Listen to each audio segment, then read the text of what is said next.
Nice. Now, as some of you may know, this is the very last show in our series, the My Country 'Tis of These series. And today we were wrapping up with the immigrant experience. Earlier today, Zev Shalev joined us and shared his very personal experience of being an immigrant to the United States. And now we are going to be joined by Magdalena Cuprys, who is a working immigration attorney. And she may be having technical trouble joining. We're not sure yet, but we'll get her here one way or another.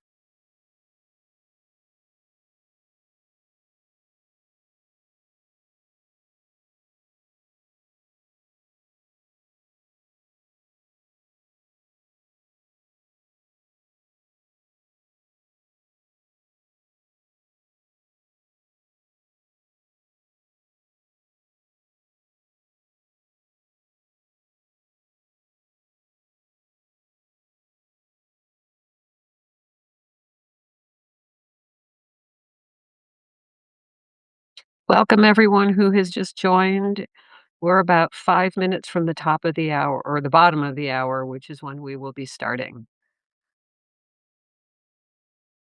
Cheryl, I agree. I really enjoy doing shows with Lev, and I keep thinking we should just start a Zev and Ann show. I said Lev, but it's Zev.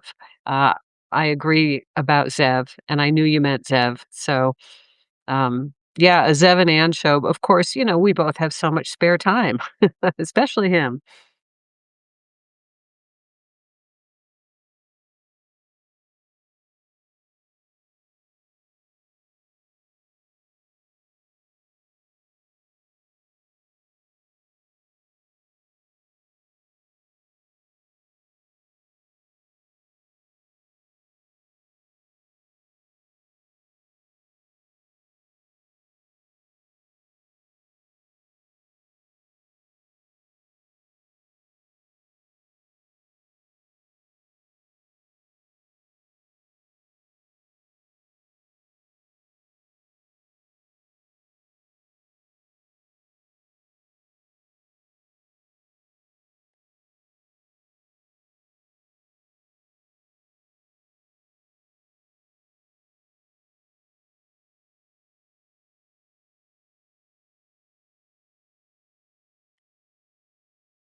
Okay.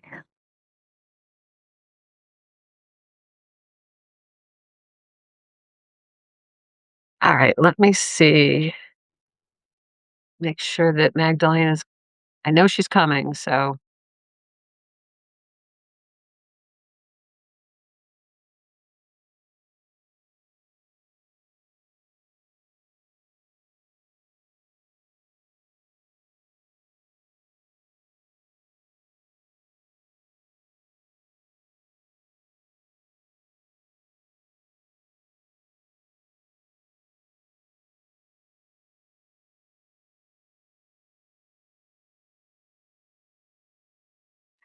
for those of you who have seen any of the previous My Country 'Tis of These shows starting on Monday with AJ and, going all the way through up until this morning with Zev, any comments? What did you think? If you saw more than one, what was your favorite?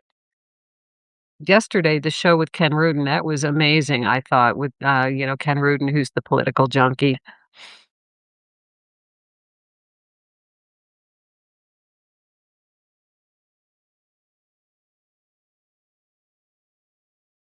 Hey, Karen C. Book Collector.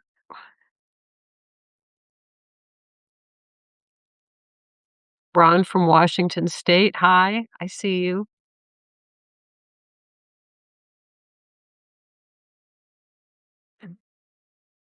Thank you, Ron.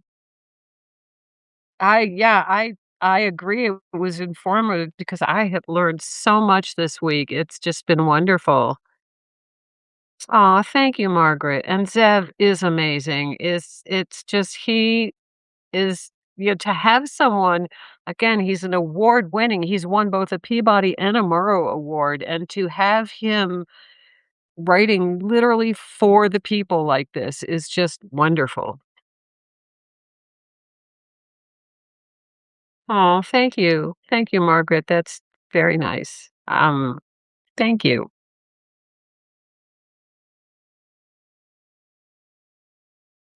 Let's see. Just bear with me while I see if I can help Magdalena get on here.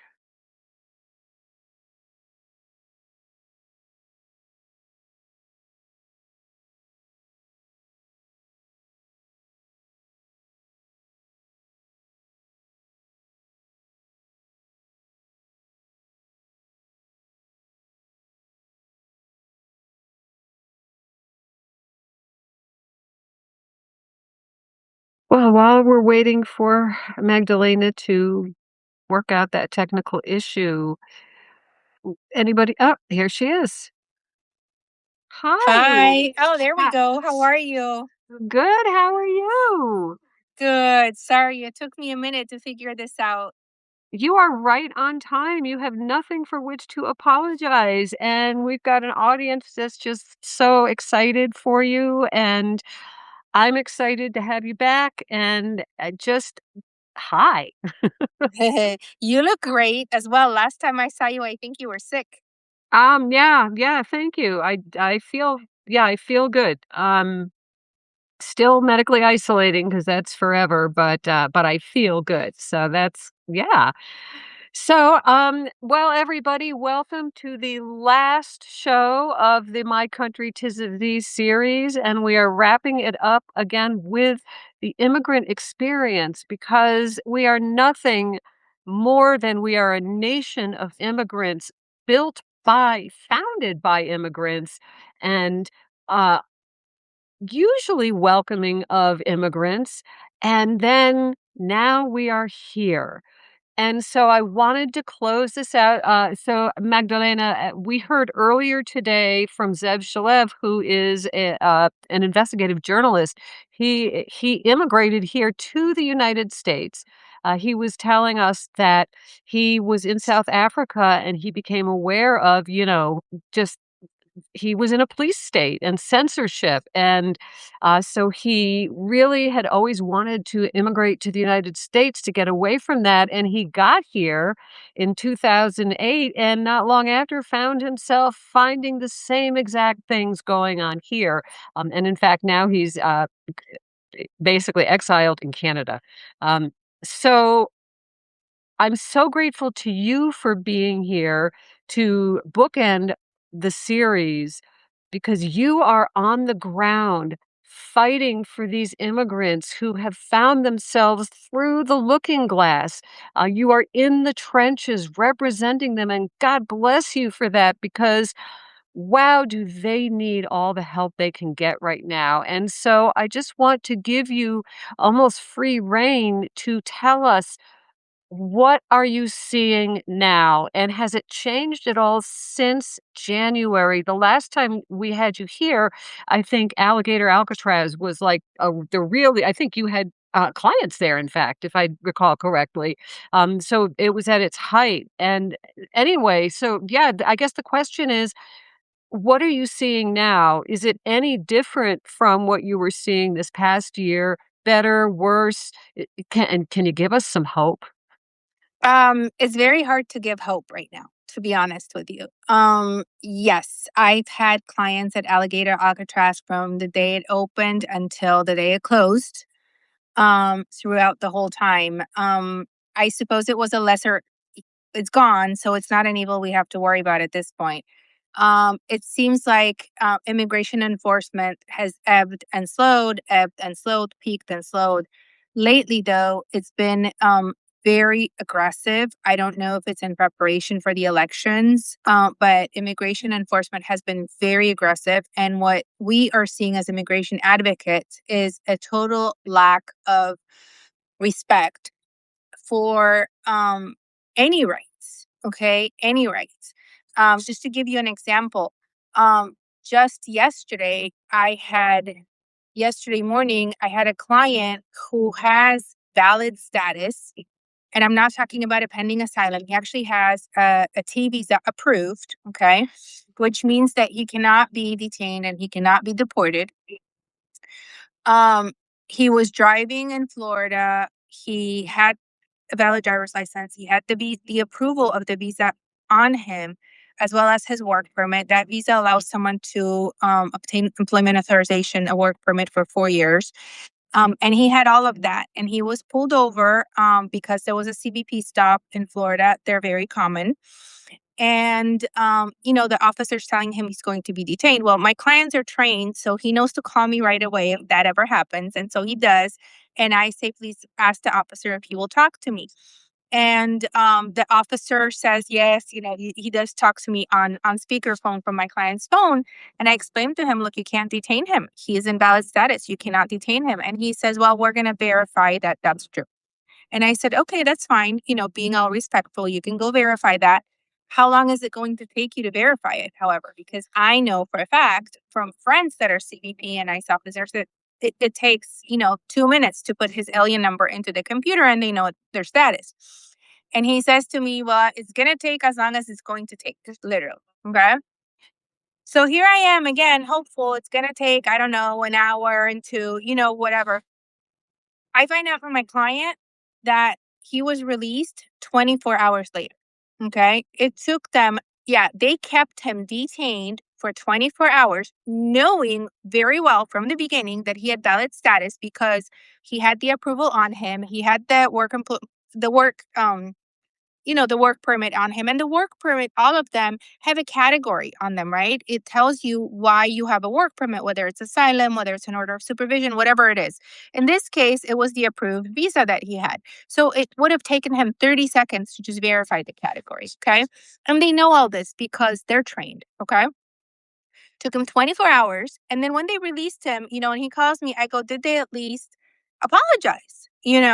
Because I'm thinking, okay, let's say that it was an untrained officer. Let's say he really didn't know. Let's say, giving them a benefit of the doubt. He says, no, they didn't apologize. They laughed and they said they were going to send me a certification so this doesn't happen again. And then he's like, exactly, exactly. There is no such thing. There's no certification. They were just trying to make him think that he was missing something and that's why it happened, that it was somehow his fault. Well, that's not true. Um, and in Florida, I, I would even broaden it. It's not just an immigrant experience. It's anybody that is not white. If you look Hispanic, if you look Black, they assume that you are, either an illegal Hispanic or Haitian, Jamaican that doesn't have status. They pull you over. And we find that people are being pulled over and over and over. These detentions are frequent, whether they're mistakes or on purpose. But the same people with valid status are being detained and they're being pulled over purely because of their looks and also because of the cars that they drive, right? So if they drive a vehicle that says landscaper, Mhm. painter, any sort of construction. And I would say that since January, it has gotten worse. It has not gotten better. Now, what has gotten somewhat better is the fact that at some point the government took away with these detentions for people that entered the United States without a visa to obtain bonds. They basically said, well, immigration judges, you don't have jurisdiction to give these people that entered unlawfully bonds. And obviously, we've had those cases go to the circuits, and most of the circuits, except for the fifth, are ruling in favor of the immigrants, saying you don't need a habeas immigration judges to have jurisdiction to give bonds. So that definitely has gotten better. Obviously, there's some fear that that's going to get to the Supreme Court, and the Supreme Court is going to take that away just because, as from my perspective as an immigration advocate, it seems that other than the birthright citizenship issue, which was ruled against the president, every other immigration question has been ruled for the president. So obviously, that's a little bit of a worry because there's a circuit split right now. But at least, some of these people have been able to get bond without a habeas, which has been an improvement. Um, it's still a big problem because in the past, I've seen people that have been in the United States for, 10, 20 years. They don't have any offenses. Um, Normally granted bond, right? It was usual that unless you had a criminal record or, something, a prior deportation, you would generally be granted a bond because in order to obtain a bond, and this is in any context, immigration or criminal, you have to show to the court that you're not a danger to society and you're not a flight risk. So, if you don't have a criminal record or serious criminal record and you have ties like a home or property or children here, work, you're not a flight risk. Now, what's happening is, the immigration judges are conceding that they have jurisdiction to decide bonds, but they will say someone's a flight risk because they've been here for 20 years and haven't filed for any form of relief. How does that make you a flight risk? Doesn't make any sense, right? Because if there was nothing they could have filed for, you know, and then so I think that there will be some lawsuits soon, and there's already some federal court cases that are arguing that these immigration hearings are a farce, that these judges are not really considering the individual facts. They're not really, they're just looking for an excuse to either deny people bond or make the bonds really, really high so that people can't afford them. I'll give you an example. I have a kid. He's 18 now. He has an approved special immigrant juvenile status visa. He cannot get a green card because those are limited by time. And so he has to wait before he can apply for a green card. But he's fully eligible. He just needs to wait for his number. And when he was 17, he got added to a group chat on Instagram. And in the group chat, he received an image of a child in a sexual post. He didn't send it, he received it. Now, he sent it to his mother and said, "Mom, look at what I just received. This is really disgusting." Okay. They waited till he turned 18.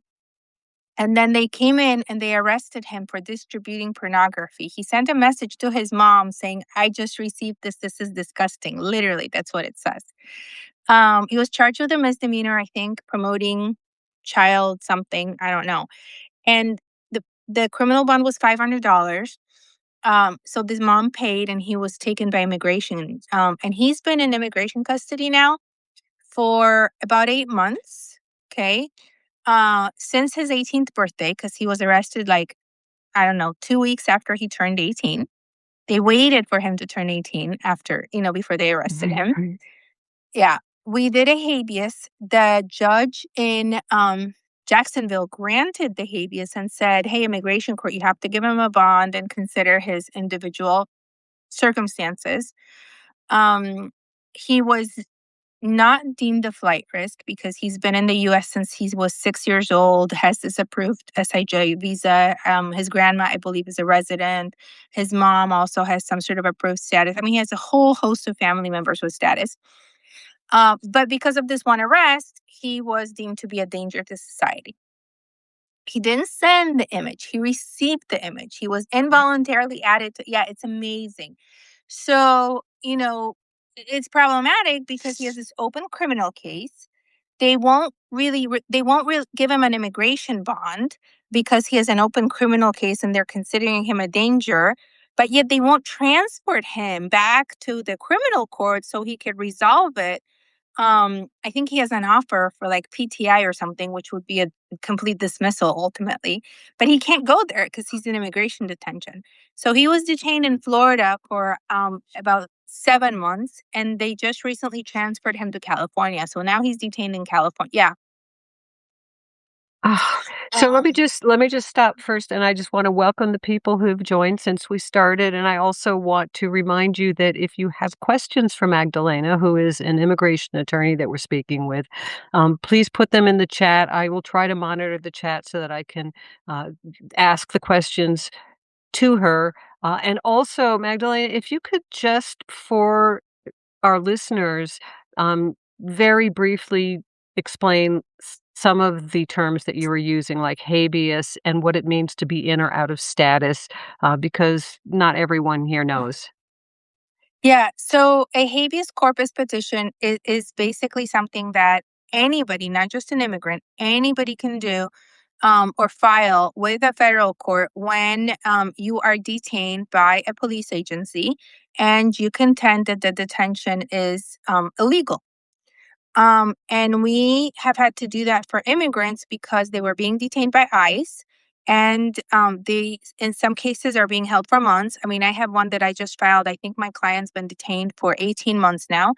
And the immigration court and ICE are taking the position that they're not eligible for bond. We're arguing in some of these cases that the detention is illegal.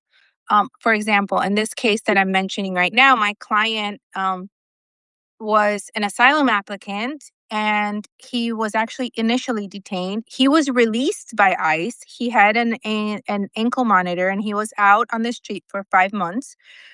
When the administration changed, they called him in and we knew he was going to be detained. He knew he was going to be detained, but yet he complied and he was detained. And they've been detaining him now for about 18 months since. Now, the reason we contend that this detention is illegal is because immigration, when they re-detain someone, they're supposed to engage in a process, right? They're supposed to either evaluate the circumstances and say, okay, we're going to now detain this person because they violated some of the terms of his release, because he committed a crime, because he didn't show up to an appointment, whatever it is. But there's a process. And they're not engaging in any sort of a process. They're just randomly saying, oh, now we're going to detain you.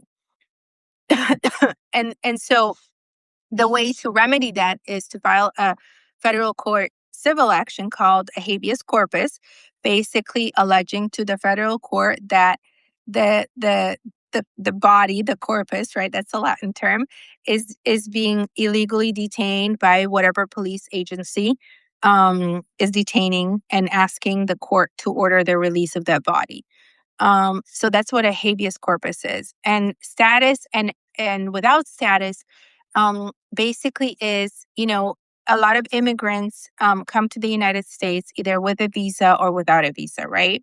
Mhm. And that those terms are actually either an overstay, which is someone that comes with a visa but overstays the time that they're given and are allowed to be here, or someone who enters the United States without inspection.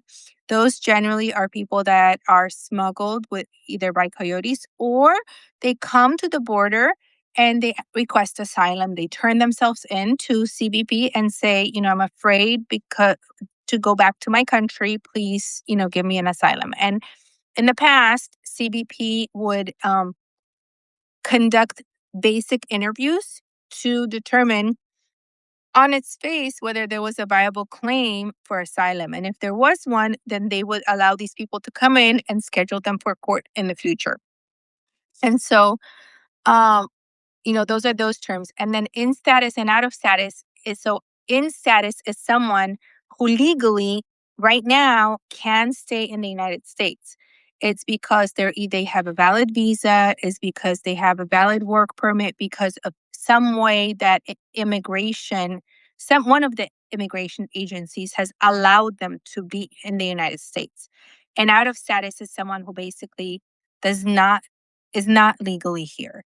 They're here, but nobody has given them permission to be here. Got it. So they crossed the border undetected somehow or something along those lines. Or they entered with a visa and they overstayed and they haven't filed for anything. And so Okay, those got people it. would be out of status. Yeah. Okay. And then we have a question from the audience. Ron wants to know, is it true that it is much harder to get a green card under this current administration for people of color? I think that the very straight answer to that is yes, not just a green card, but it's more likely to be detained. You're more likely to be detained if you're a person of color. You're more likely to be scrutinized harder. Definitely the system is stacked against people of color. And of course, the Supreme Court did say that it was okay for ICE to profile people, and Correct. there were certain guidances, if you will, but no hard, "Boy, this has to be present."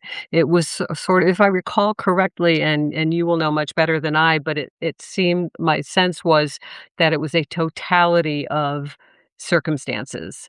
If A plus B plus C are all present, then it's okay to deduce D and pick them up. Yeah, except that from what I have seen, it's really not a totality of this Right, well, circumstances event. I mean, they're really just people are being profiled right and left. I mean, we've seen that U.S. citizens because they look Mexican or Guatemalan. Um, you know, so how other has it changed at all? Or like, as you said, it's sort of ebbed and flowed, but, like, since last January, I one of the things that I read recently was that there are just as many actions going on and agents out there, but they are doing it out of the limelight now. Whereas in the beginning, we who can forget in Minneapolis, them rappelling from a helicopter, right? It was all show. And now it's less in the public eye unless you are in an area that it's happening. Is that What do you think? I mean, I definitely think that that's true. I'm not sure if they're intentionally hiding it or if people are just old news maybe, and so people are not seeking it out. But I know that Mhm. in Florida, what they're doing is, we have several detention center, and what we're seeing them do is we're seeing them fill up Chrome and Glades County completely, and then move everybody to Louisiana, and now it's empty, and again, fill them up. I mean, they've had so many arrests in the Mm. last 2 weeks. I saw, I think, an article somewhere that it was 10,000 people in 5 days. I think that it's been 20,000 by now because those 10,000 that were initially arrested, I think, have already been either deported or moved to Louisiana, California, and other. I've heard of people being moved all the way to Hawaii. Um, and I know that, yesterday, I mean, I think we had over this past weekend at least, seven new clients that were detained in Florida in the same area. And, I'm a small firm in comparison to other firms. So I can just imagine if we have seven new, um, how many other people are being detained. And, processes are not being followed. I mean, we're expected to prepare people's cases while they're detained and, in a period of a month. And during that month, they're being shuffled from one detention center to another. So we don't even have access to them because by the time we request a call and they schedule them, the person has been moved. Cases are being advanced. I mean, I know I had a case that was scheduled initially for 2027, advanced from like Friday to next week. You know, ho- we're expected to, do miracles at this point. And, I think that uh, among the immigration community, we're feeling that there really is no due process anymore. And we get these Friday night decisions from the Board of Immigration Appeals. It's kind of it's not a joke because they're all really serious and they're all stacked against the immigrant. But it's like Friday night before you go away for the weekend, another bad decision comes out. We just had one come out, I don't know, about an hour ago that says that the government doesn't have to show that there's an operative agreement in order for the immigration judge to enforce an ACA. ICA is Yeah, so these are the asylum cooperative agreements. So what happened is Marco Rubio at some point went in and negotiated these agreements with other countries that say that if you're from Guatemala, before you can apply for asylum in the US, you have to go and apply in Honduras. Just an example, okay. right? But this happened recently, right? And so people that have had asylum applications, let's say, pending for the last 8 years because they filed 8 years ago and the government has never adjudicated them, when they find themselves now in immigration court, the government is filing these motions saying, hey, immigration judge, close this court, pre-termit this application, don't listen to it because this person didn't comply with this asylum cooperative agreement, the ACA. But the ACA didn't exist. And so how was this person supposed to apply? So one of the things that we have been arguing is, well, show us this agreement because we need to see it to see whether, he's even eligible pursuant to the agreement. And the Board of Immigration Appeals today said that the government doesn't have to show us these agreements. So, Wow. right. So we don't, the judge can't even require them to show that it actually even exists. That's so it seems like the the immigration courts and the courts that are overseeing them, such as the ones that with this decision, that they're really complicit. And are there any like, we've seen outrage from generally the district judges, not over immigration necessarily, but just I mean, they're really pretty much done with this administration. Are you seeing any of that within the immigration court system? Not within the immigration court system. I think that, you know, most of the old judges have been fired. The ones that remained are ones that were really kind of following the party line, anyways. The new ones, what we've seen is if someone is hired and they actually grant things or rule that the immigrants' way, they get fired as well. And so the ones that are remained are, regardless of how they feel, I think their first priority is assuring that they have a job at the end of the day. Can't really blame them in some respects, right?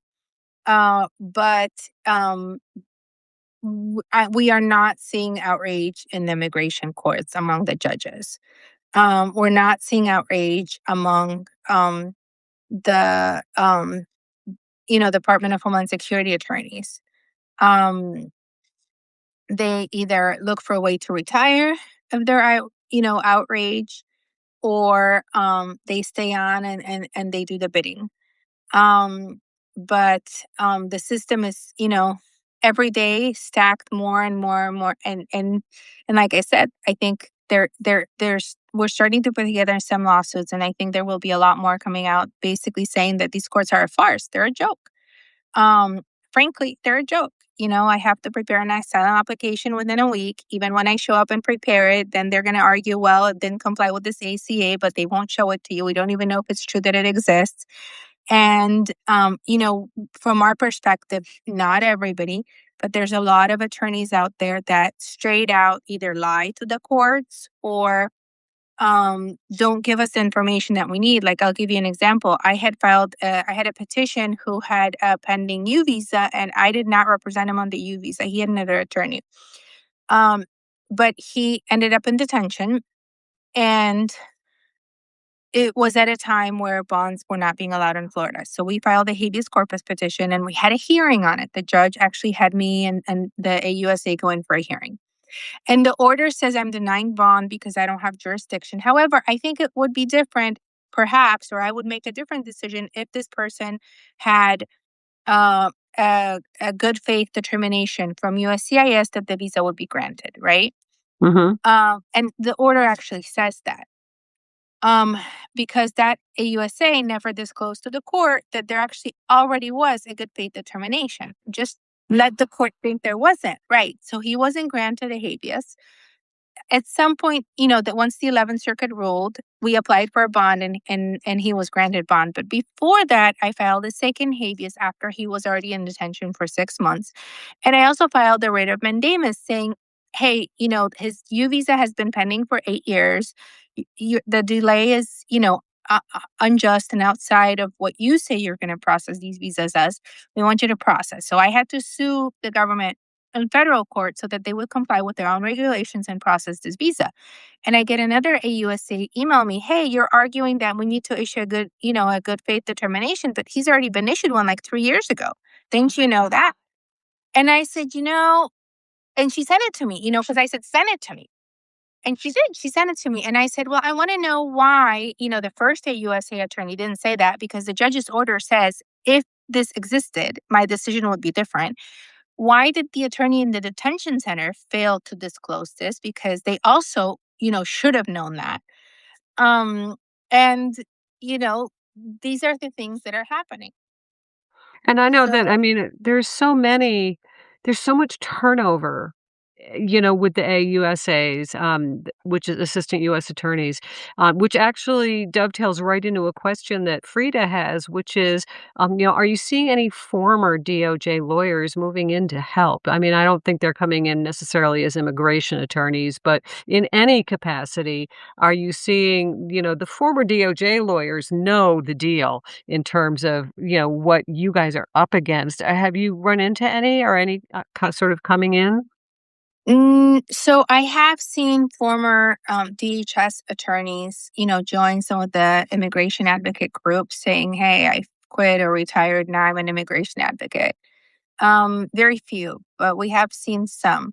Generally, they're not being very welcomed by the community because most immigration attorneys feel that, hey, if you did all these bad things knowing that they were bad, how are you going to now come in and, but it's a matter of opinion, right? So, but we have seen a couple. A lot of the immigration judges that have been fired, I know they go end up working for, I think, Eileen Blessinger, and she's been in the news recently as the attorney associated with President Trump. So that was kind of interesting. Um, but other than that, not really.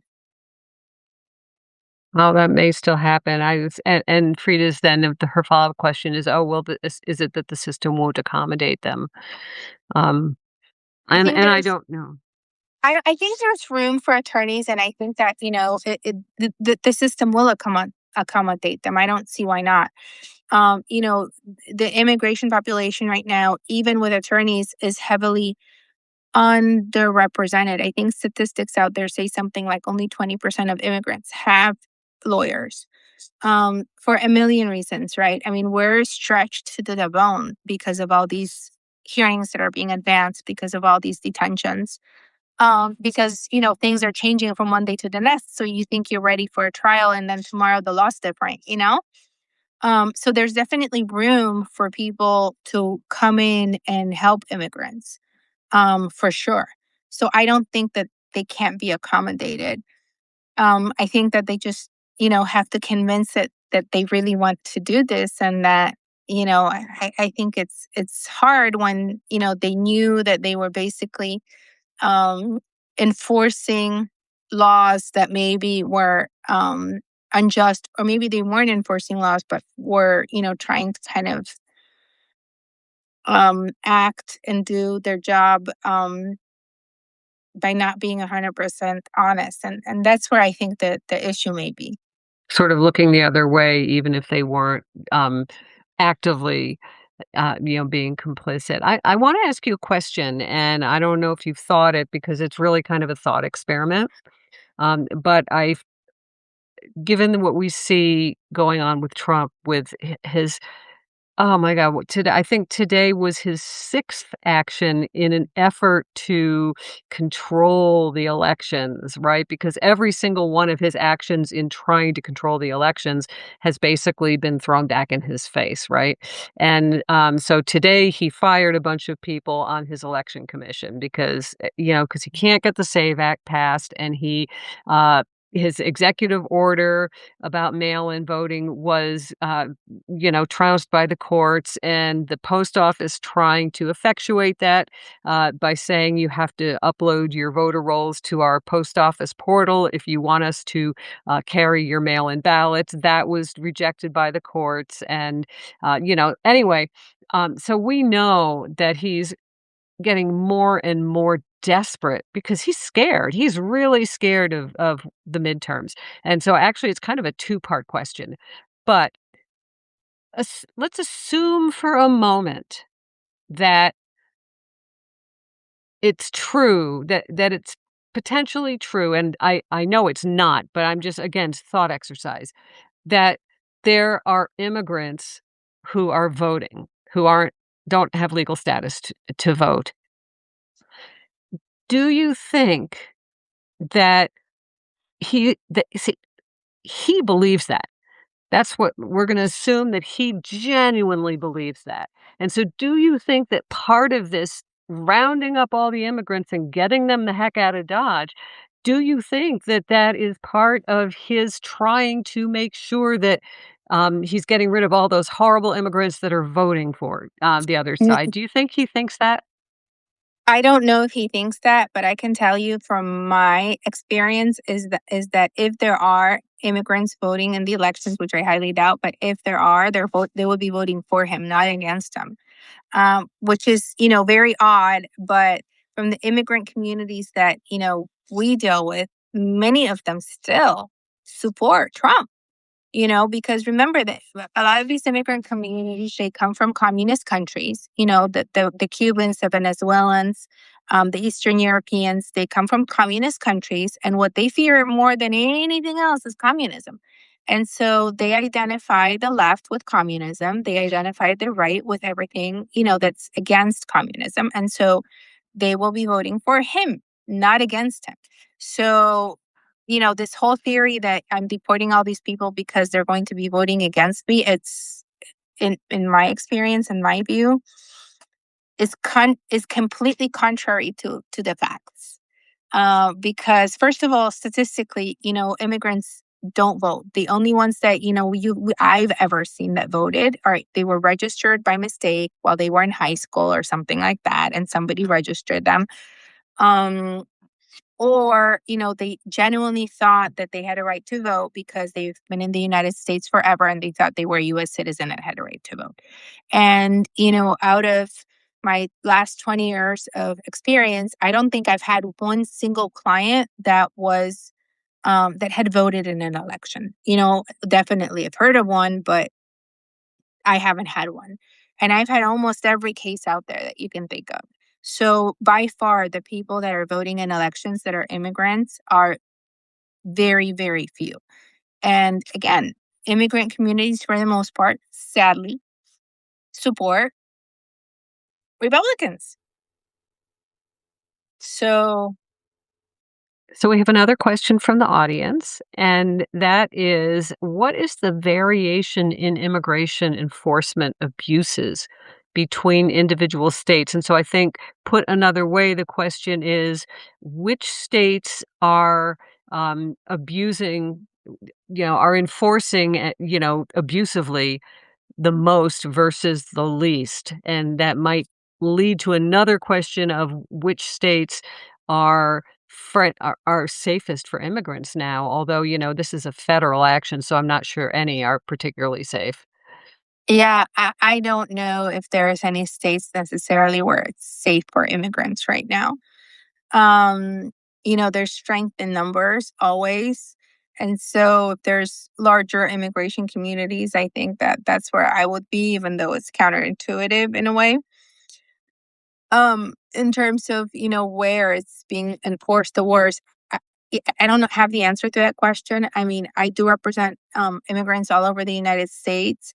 But it seems like they put together these groups and they go to one state and then they go to another and then they go to another and repeat the practices and until somebody stops them. So, when it started, I remember in Puerto Rico, it was very, very heavy. Then it went to Florida. Then it went to Minnesota, Chicago, Minnesota, right?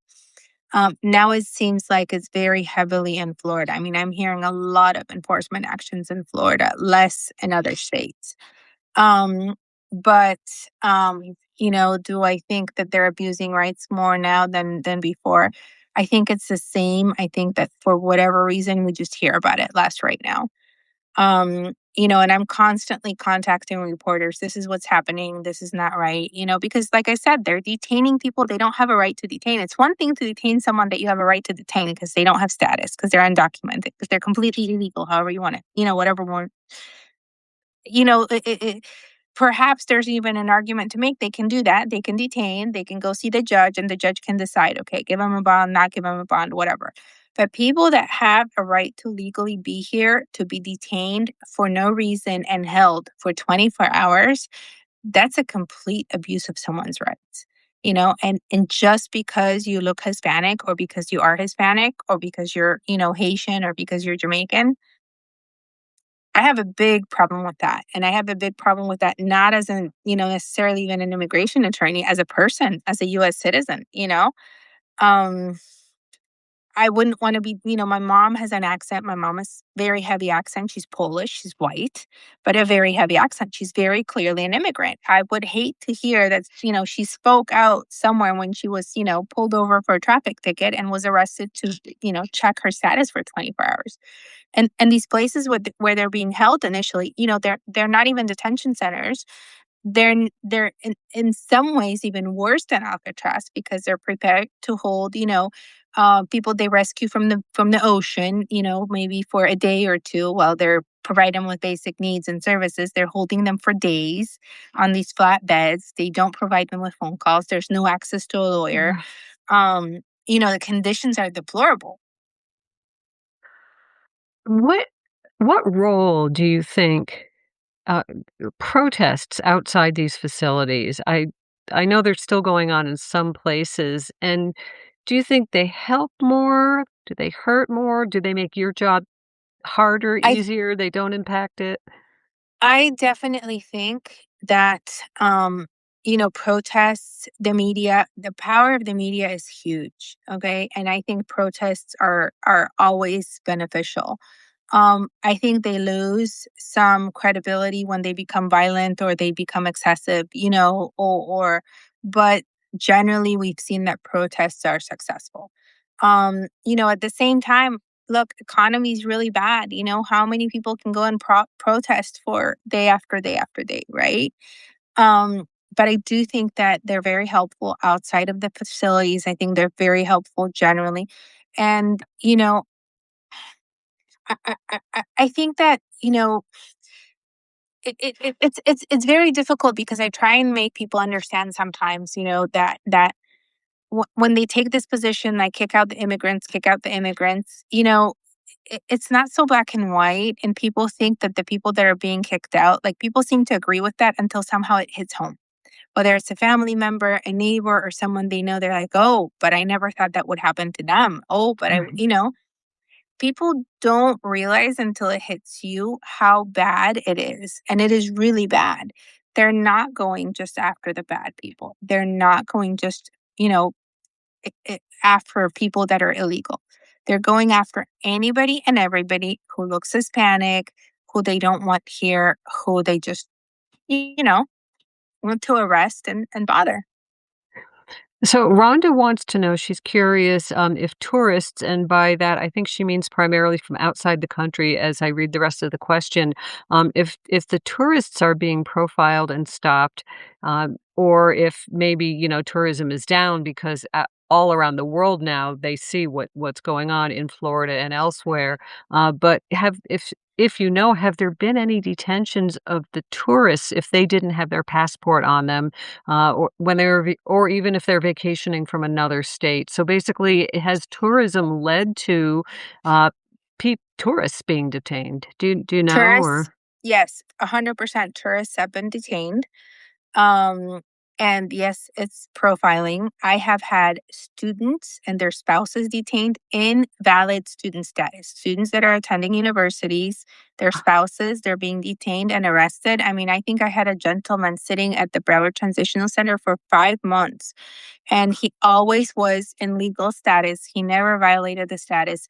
He first had one attorney who showed the government and the judge, look, I'm in status. And for whatever reason, they didn't believe him. He sat there for 5 months. I had to file like four different motions. And eventually in court, the judge is like, the government said, oh, this is the first time I had a chance to check this. You're all right. He's in valid status. We're going to release him after 5 months in prison. I mean, because they're prisons, right? I mean, we call them Yeah. detention centers, but they're prisons. You can't leave. You get counted 5 times a day. Your food is limited. When you can call it, it's limited. So, yeah, tourists, students, people that have legal status, that's what I mean, in status, they're allowed to be here and they are being profiled and they're being detained and they're being held.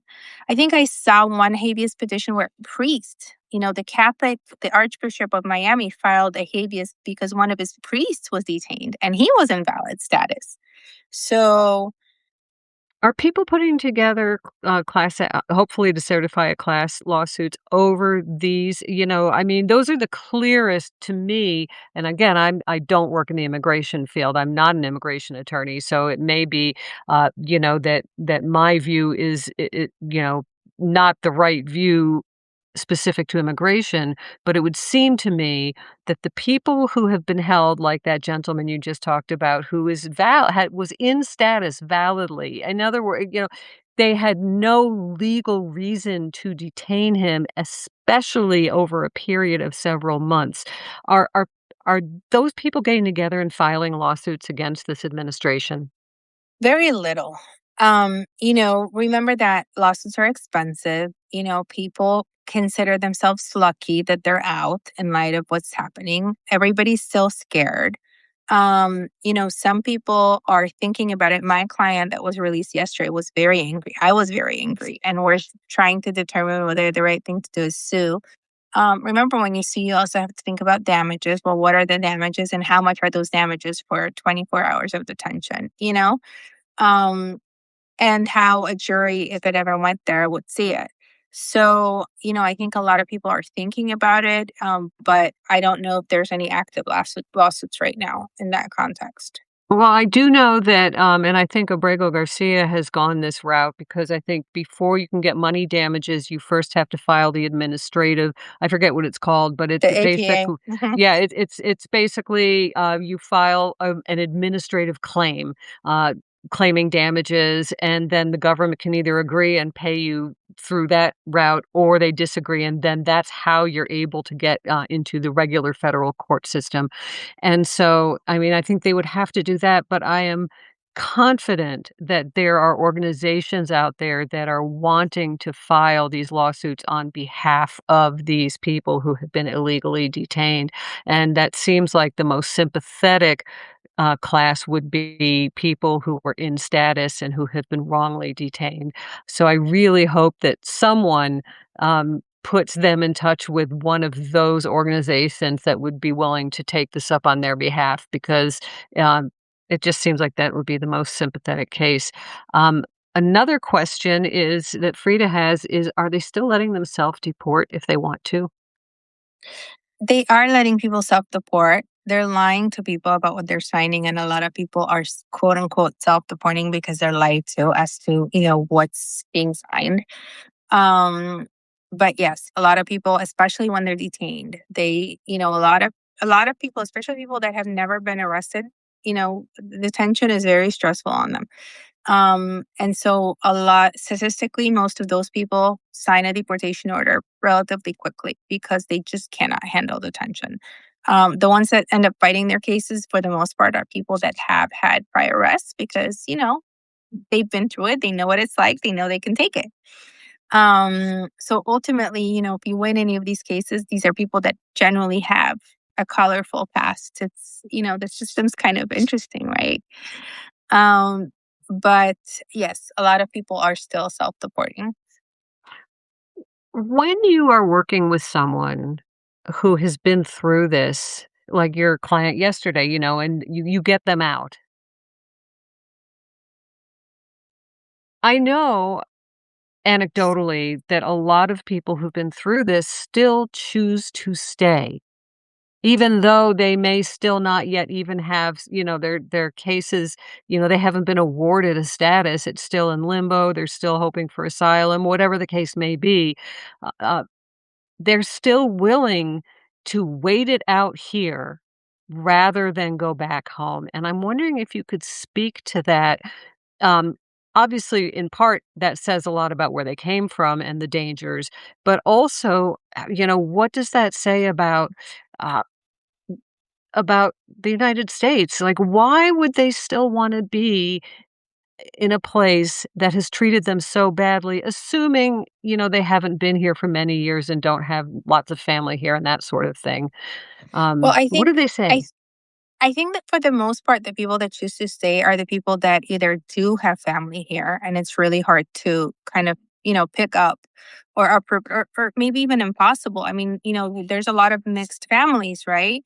Um, you know, uh, I have a lot of clients. I mean, that are maybe the spouse is Eastern European and the other spouse, let's say, are Cuban, with a mixed race baby. Well, where are they going to go? I had it the other day in detention, a Cuban lady, and the husband was Palestinian, and they had 4 U.S. citizen children. I mean, where are they going to go, to Palestine or Cuba? Those are the choices, you know.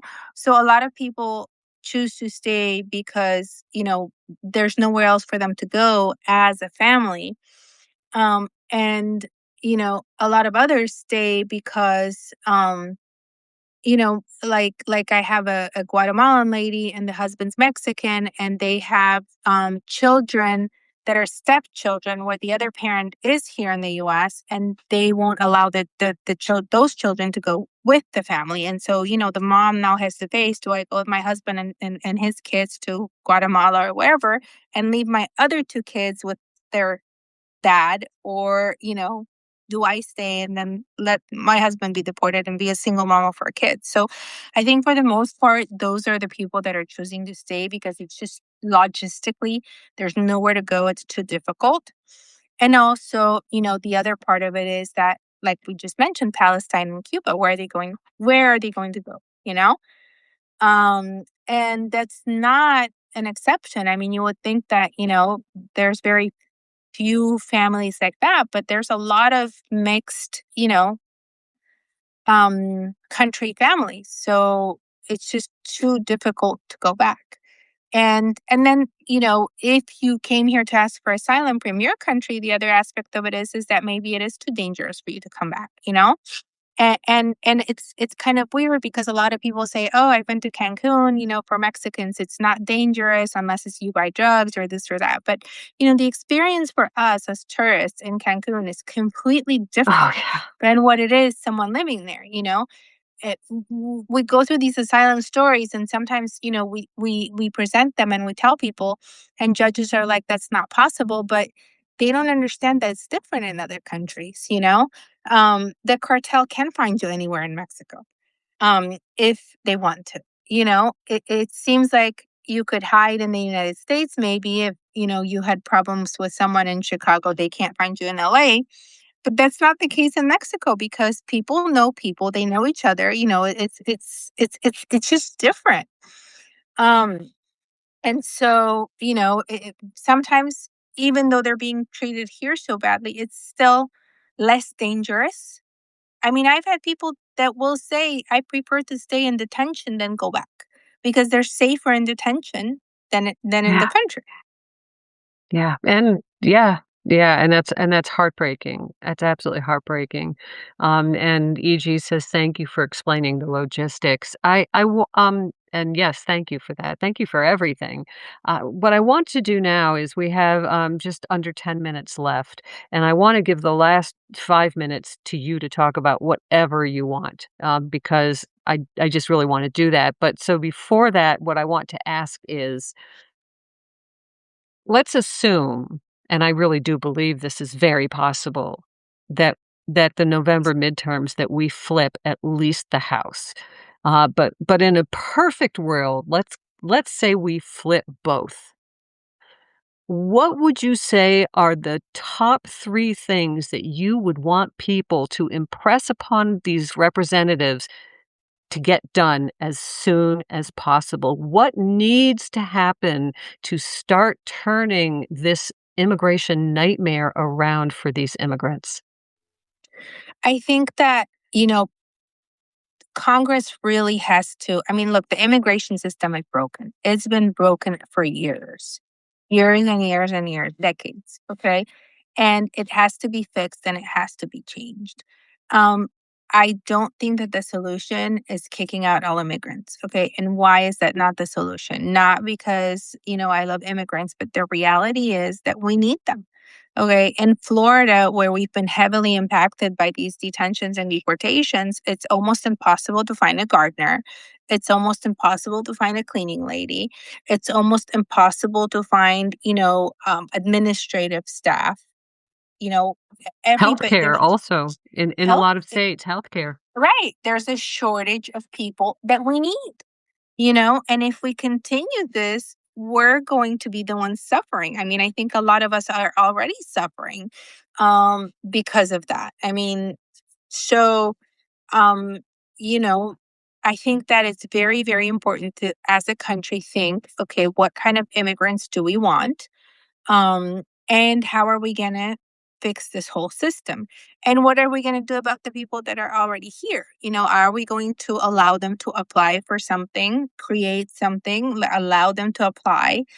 Um, and if so, who is that going to be? Do you have to have children here? Do you have to be married? Do you have to file taxes? Do you own a business? I mean, like just so you understand, a lot of the people that, before all this started, that I represented, that my firm represented, were people that were high income individuals, immigrants, who had their own businesses, who generally employed, more than 10 people, but were here without legal status. And the reason they were here without legal status is because they entered without inspection, and there was absolutely no way for them to get legal status. They would, I've seen tax returns of people that made over $1 million a year. Okay. And they had no way to get status, even if they wanted to. There was no system where they could apply for a fine, or, what, there's just no way. So let And me start. so, Can I stop you there just for a second? Because I'm sure yeah, that people have this question, because I even have this question, which is, how is it possible? Because they do pay taxes, they file taxes, which is presumably means they have a social security number, or a federal, a tax ID number. They right. somehow have a way to file taxes, and yet they're not even recognized as an individual, here in the US. And I know that's the case, but how does that work? Right. So most immigrants with a passport, with a valid passport, they could apply for a tax ID number. It's called an individual tax.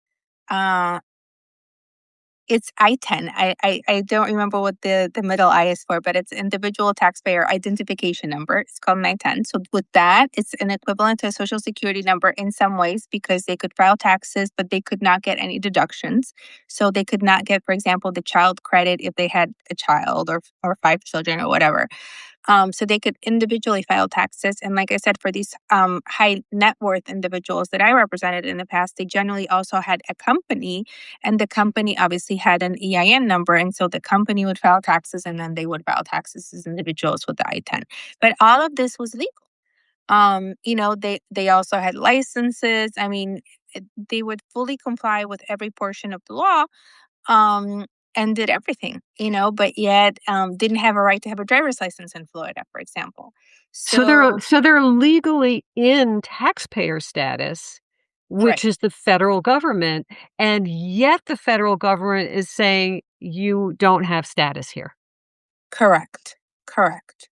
And It's immigration wise, they didn't, right? And right, immigrate from the right. immigration context, they didn't have status.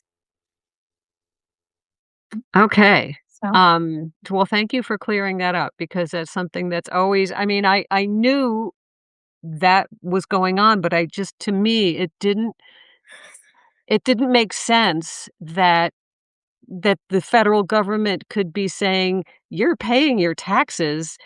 We're still gonna just throw you out because you don't have this other, status." right. So, Frida's asking also, does that mean no refunds? Correct. For the large part, no refunds. They would Wow. not, yeah. These people, for the most part, are paying taxes, are not getting anything back.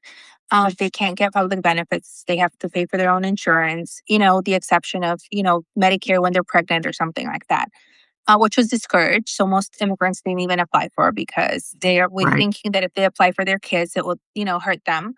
Um, and, the, for the most part, all of these immigrants are paying not just taxes, but they're overpaying for, things that normally we wouldn't pay. Why?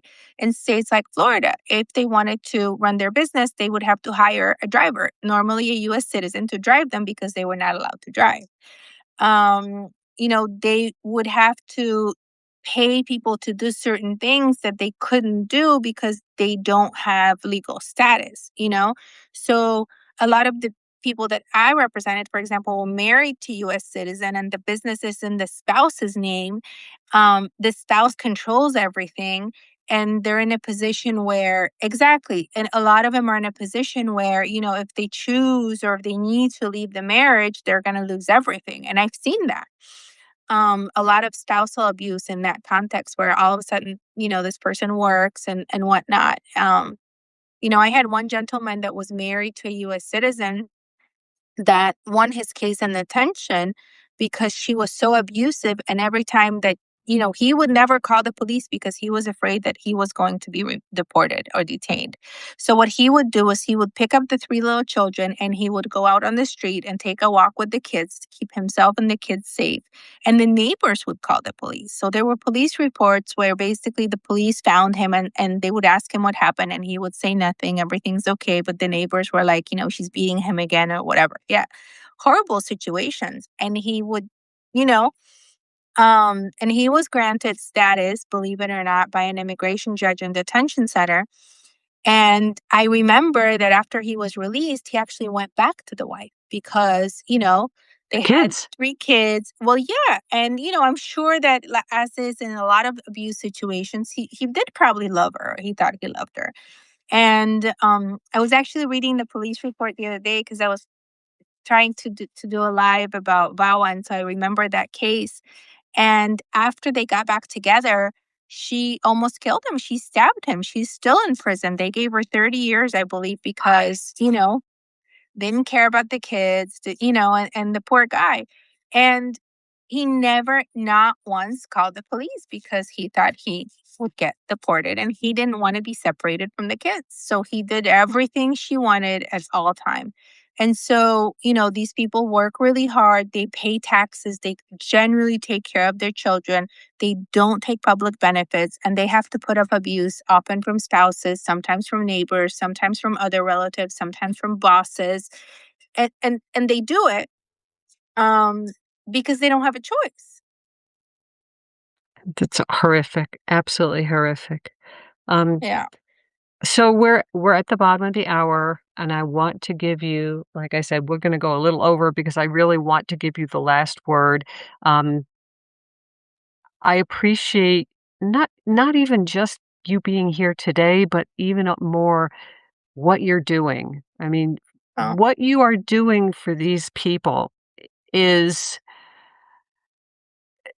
it's just you're a superhero, and I am oh. very grateful to you for that and for you being here, and so let you have the last word. What Well, would you like to thank you. say? Thank you for having me here. I mean, I think the only thing I'd like to say is I'm always available. I love to talk about immigration and tell people stories about what some of my clients are going through. Not everybody's perfect. People make mistakes. Some immigrants really don't deserve to be here. There are people that don't deserve to be here. Okay. There are some But citizens that don't deserve to be here. right. Exactly. Absolutely. Right. Um, but I think it's important for people to understand and really understand what's happening and know what's happening because there's a lot of misinformation out there. Like people get bits and pieces and then a lot of people, make arguments. And sometimes I'm in these, I follow these chats or articles and I see the comments and I'm sitting there going, but that's not true. This is not what happens.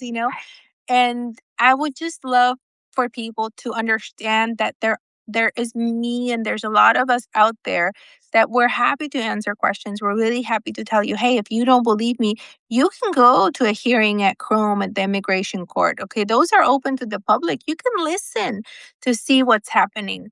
And you can make your own judgment as to whether it's fair, whether people, some of these people should be deported or not. Um, and just how the process works. I think it's really important for Americans to see these because look, I'm an immigrant, right? I came here in the 80s from a communist country, and my immigration experience has been, wonderful. Like your friend, I mean, I think that this country has treated me and my family very well. And I grew up in Seattle, and we've been really blessed, and so. despite what's happening in the United States, I'm very grateful to be here. And I feel like I have been welcomed by the Americans that were here before me. I am a US citizen. My great grandfather was a US citizen. Um, and I think that what's happening now is not what we are as a country and as people. I really believe very strongly that, we are good people. Americans are good people. We are a welcoming people. We want immigrants. We want to help immigrants. This is not us. What's out there is a lot of misinformation, a lot of propaganda, people that are just being fed stuff to believe that what's happening is right and correct. And it's not. And so, I want to invite your audience to please contact me, ask me questions. I'm happy to come to you or just do lives and tell people what's happening or tell you what to do, where to go to see it for yourself. Because I think it's important for people to really know what's happening.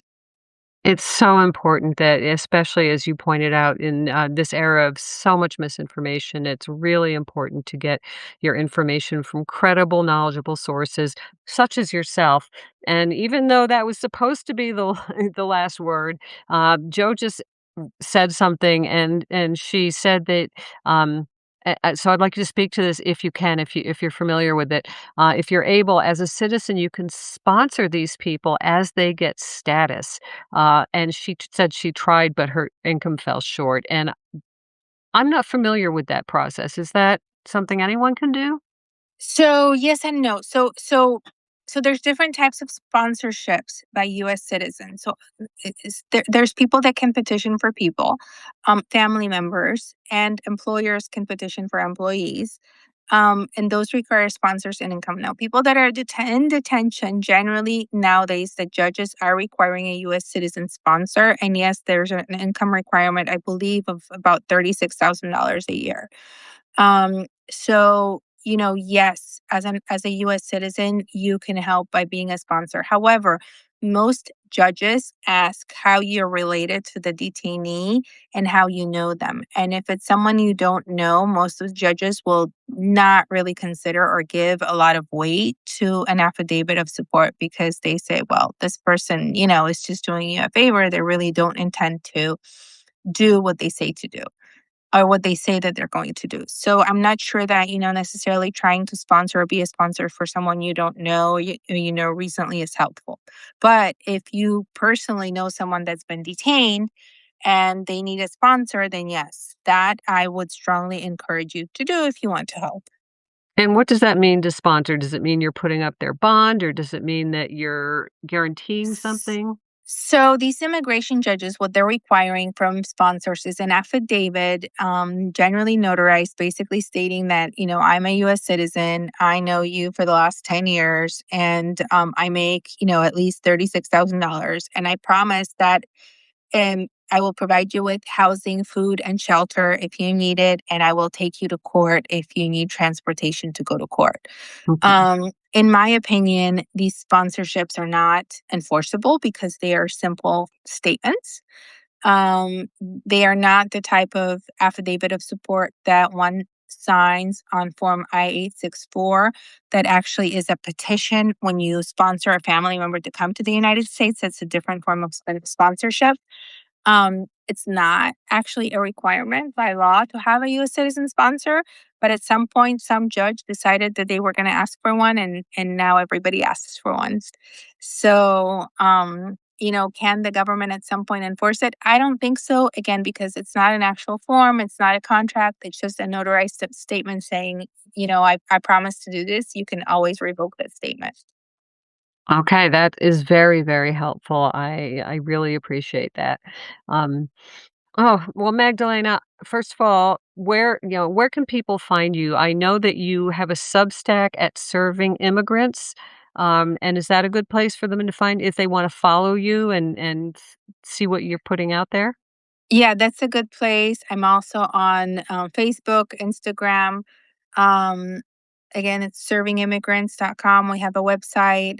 They can write me an email. We check those again. We try to do lives at least once or twice a week to just give information to people.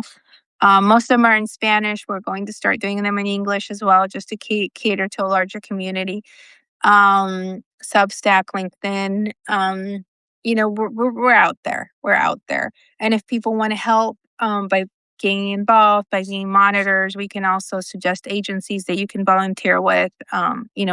We can tell you where to go, how to do this so that you don't, get in trouble.